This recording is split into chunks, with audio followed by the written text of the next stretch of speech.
Okay, how can I recognize if I'm engaging in spiritual bypassing? Right, good question. And what steps can I take to address it? The answer is look for patterns of avoiding uncomfortable emotions or personal issues. Right, that's a pattern.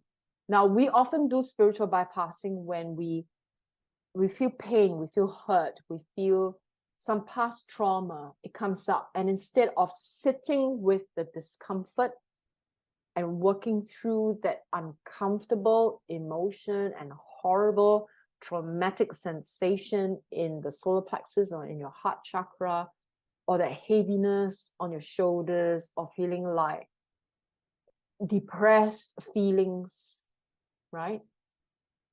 Instead of doing all that, what we do in spiritual bypassing is like, oh, okay, let me just breathe in the violet flame. Let me just shine light. I want to feel better. We want the instant quick fix, and we avoid feeling all of these feelings, and that's spiritual bypassing. Right?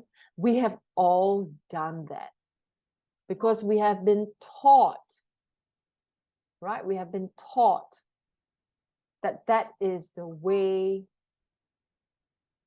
to deal with it, by churches, by religious organizations, by our new age spiritual teachers, right? We plaster things.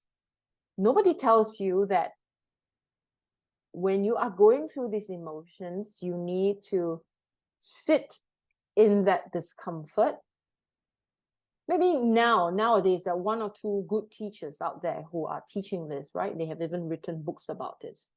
Sitting with the discomfort in the body. And if you're not able to do it, you find it very hard, get a therapist or a coach to sit with you, to hold space for you, right? Because you have not learned how to inner parent yourself, and that's why you are not able to sit with the discomfort.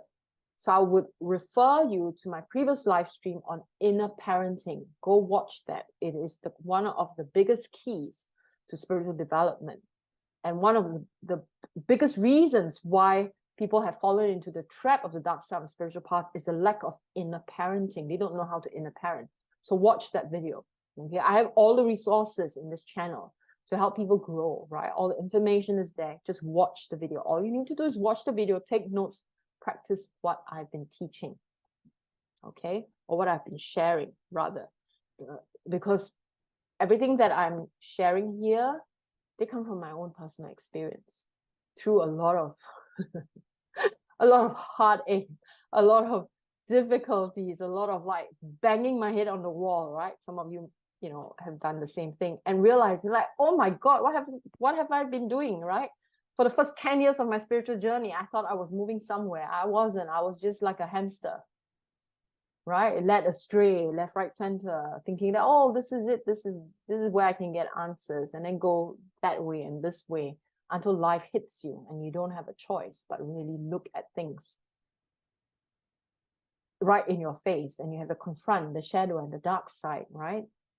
So, and again, right? Life gives us lessons that we all need to learn. And so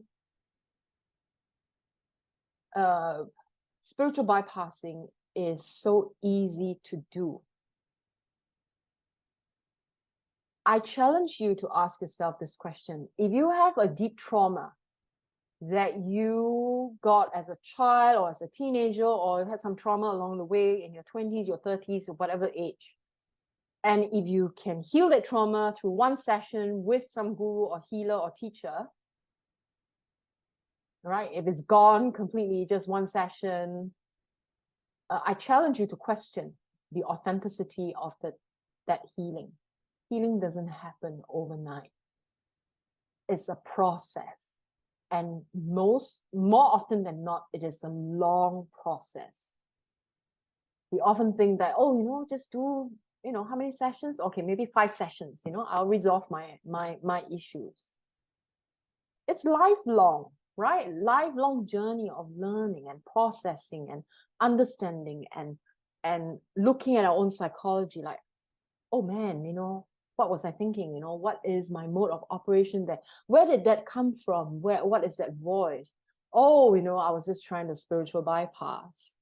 I'm just trying to minimize my pain. I'm not looking at it. Or I'm being over dramatic in my pain, right? We could go either way. We can minimize or we can maximize because they feel easier. The middle way is harder because middle way requires us to be very patient as we sit with the pain and be quiet. That's tough. Minimize, you just climb it down and say, okay, violet flame, lots of light, pray, and it's gone, right? But it's not really gone. They will never be gone until you address it, because they will find a way to manifest itself, and it usually manifests itself as a disease in the physical body, right?